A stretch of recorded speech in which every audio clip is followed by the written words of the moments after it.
The last topic is, these are just some random questions that we received. So this one was, the first one, boards obviously vary in terms of assets, functions. Can you provide some guidance on types of insurance and what would be appropriate for a potential board officer? And then this one, what do you need, documents, before we step into a lawyer's office? And then we'll just end with any questions that are in your minds. So the first one, just about insurance. We actually, because we're not insurance brokers, we actually asked our insurers what they thought of this question. And so they've sent us a 2-page document which summarizes what is insurable, and it's called Insurance Considerations for Trustees and Trusts. So if anyone wants a copy of that, you can come and get that from me. I guess when I spoke with them, the thing that they said is the classic answer, it depends. But you know, if the trust or the organization is running events for the public, then you probably should be getting some public liability insurance in case something happened at an event you're running. But if you never run events, then you know it's probably not something you need to worry as much about. But they did mention, I'll just read you some of the names because there's quite a few. They have trustees liability insurance. They have professional indemnity insurance, material damage to assets insurance, business interruption insurance, and employees liability insurance, and cyber liability insurance. So there's quite a variety there. Chris, I don't know if you wanted to say anything about things that you've seen, maybe on boards that you've been part of.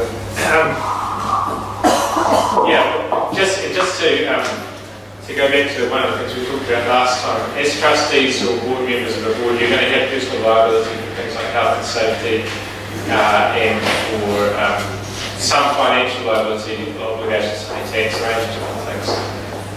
What I've seen probably is that a lot of trusts have inadequate insurance, and in particular probably putting their volunteer trustees at risk because of that. So I think it is something you need to think about. I found the list really helpful. It's not just a list of names, but they say what does it cover, so it's worthwhile having a look through that and things like really, it helps answer those questions like what kind of insurance is going to cover us for, say, health and safety risks.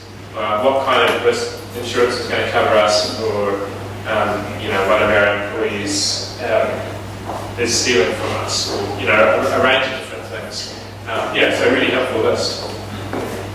Now, in terms of time, what did we say? When are we supposed to be wrapping up? Well, we're trying to keep it to 1 hour, so it's about 1 hour now. Good. Okay. I don't want people to feel like you have to stay longer than the allotted time or whatever. But we're really happy to stay and keep on asking questions. But if you need to go, that's absolutely fine. Yeah, exactly. Yeah, feel free to go. This one is another, it depends, I think. What do you need? What do you need? Documents, etc. before we step into a lawyer's office. Yeah, and I think usually it is a good idea to probably just shoot through an email before you come into the office and say, this is the issue that we're wanting some help with, and what are the key documents that relate to that issue so that your lawyer can read through that ahead of time. Different people will do better than others at giving you advice off the cuff, but if they've had a chance to look at the relevant documentation first, that definitely helps. When it comes, I guess it depends on what you're asking for, but if you're wanting to, say, get advice on whether you're charitable or not, say, for example, then clearly a copy of your foundational documents, your trustee, those sorts of things is going to be really helpful in terms of we need to read that to answer that question. So you might ask, it's basically one of the documents that the lawyer needs to see so that they can answer the question that you have. Make sure that you have those with you and ideally give them to them before you come into the office. So does anyone have any burning questions that you brought along that we haven't covered? Because we're happy to take them and discuss.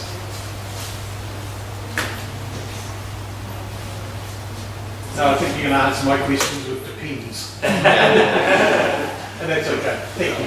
Yeah. I just had a small question.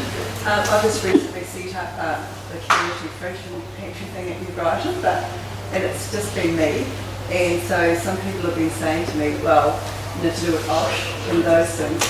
you should have some legality thing around it or whatever, and so it's nothing I've explored at all. So do you think that?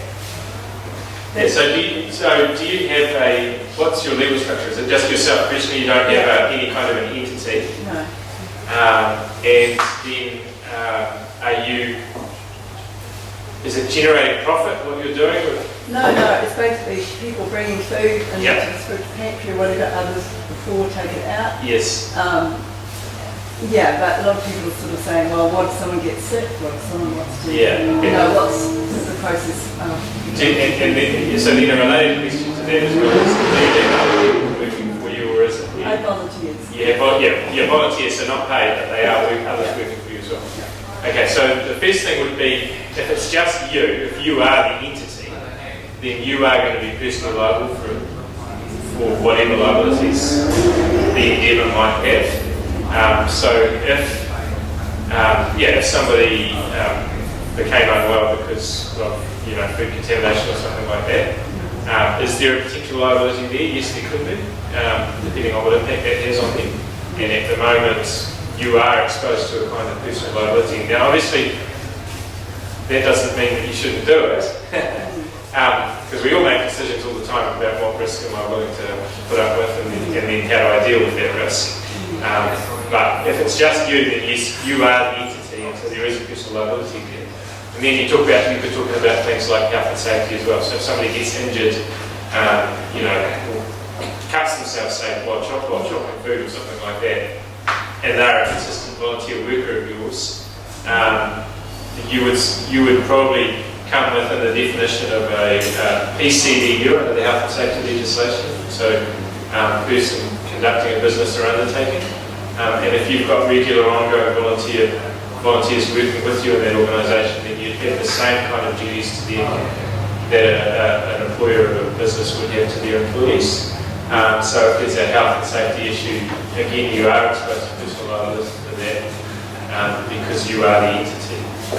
So any it's work safety, any prosecution from them is going to be coming back to you. So, and that's, so again, it's an example of where somebody has a great idea and gets on and does it, and that's really good.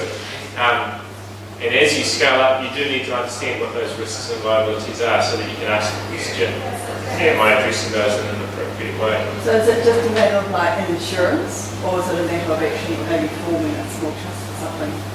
Yeah, so whether now is the time to form the trust, like right now, maybe not. But yes, that's because that is potentially an important step, because you're converting then from you being personally liable for that undertaking to you being a trustee of a separate legal entity that's undertaking, what you're doing. So that's definitely part of it. Insurance, it can be an appropriate way of dealing with risk. When you think about risk, there's a whole bunch of different ways you can address risk. Probably the best way is to eliminate risk by not doing anything wrong. That's not always the easiest. So people address that in other ways as well. One way is you might have a contract with people that you're interacting with that limits their liability or limits your liability. You might get people to sign some kind of an acknowledgement form as part of the process of being able to take advantage of what you offer. You might put insurance in place, and you might have a limited liability structure like a company or a charitable trust. And those are all different ways of trying to minimise risks that you are exposed to. And it's important to be aware that you're exposed to those risks now, but probably the bigger you grow, the bigger those risks become as well. So does say for example, if you form the company or form the trust, my understanding is you're still obviously personally liable. How's it negated by insurance, as it were? Yeah, so if you're a PCBU and yes.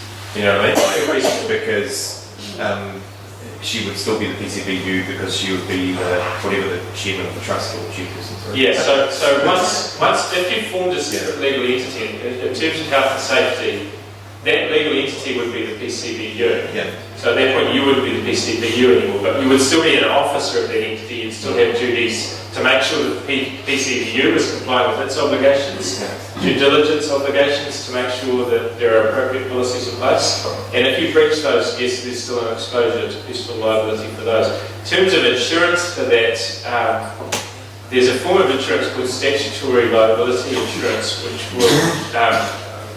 which will limit your liability to various different kinds of statutory liability exposure, and that can include health and safety, but it doesn't.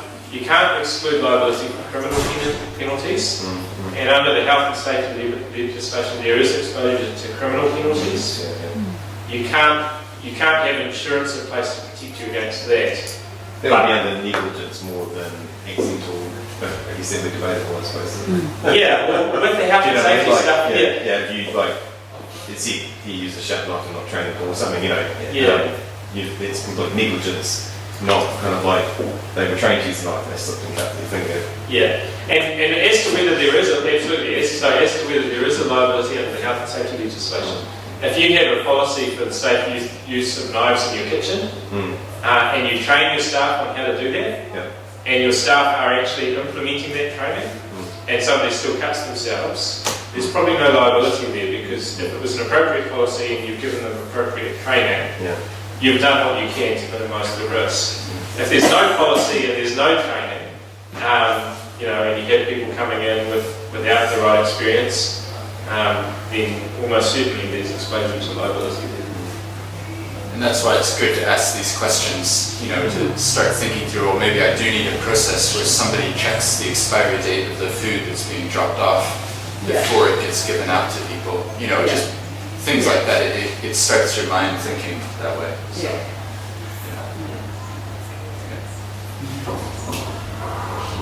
So, So I think we'll probably wrap up the formal time there, but Chris and I will be around if anyone wants to ask any other questions. But the aim, the objects here were to answer some questions and to encourage the community to keep talking to each other. And also, there's lots of resources out there, as you saw different examples this evening.